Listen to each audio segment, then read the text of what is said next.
Today we're going to talk about conflict resolution. Conflict resolution is a big issue. We have conflict all around us.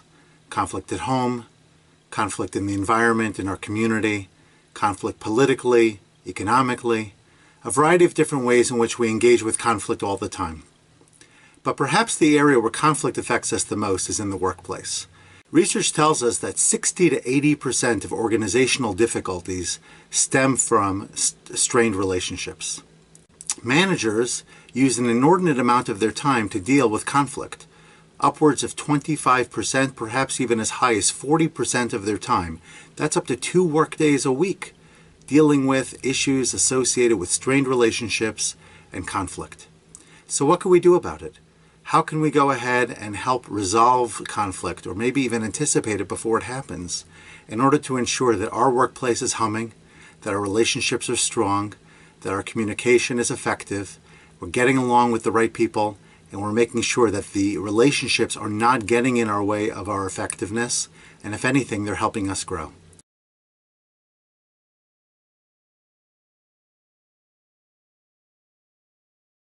So here's some strategies that I'd like to share with you that I feel can really make a difference in our lives. Number 1, pause and get grounded.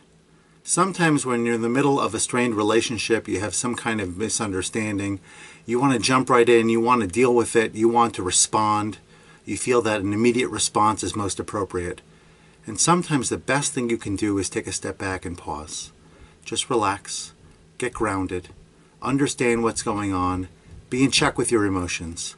Make sure that you are emotionally, and that's really critical, you're emotionally in the right place. Because if you find yourself emotionally in the right place, then everything else can move forward accordingly. Number 2, zoom out to gain perspective. Oftentimes when we're looking at things, we see them from a very narrow lens. We see it our way and only our way. And that can make it very difficult because there are other perspectives. And sometimes we're not even right and we don't even realize it. So when we zoom out, when we take a wider lens, when we look at the situation from others' perspectives, and we start to factor in things that maybe we didn't think about before, that could give us a whole different angle on what's going on, and hopefully allow us to see the other side and begin the process of resolving conflict. Number 3, take responsibility for yourself. None of us are perfect, and we have to own up to that. Sometimes we make mistakes. And oftentimes it's our mistakes that got the whole conflict started in the first place. So if we can own the situation, if we can say this is where I was wrong, or this is where my behavior might have been misunderstood, or this is where perhaps a word that I said was misinterpreted, whatever that might look like, we're going a long way already in bringing the other party to the table and hopefully resolving the issues.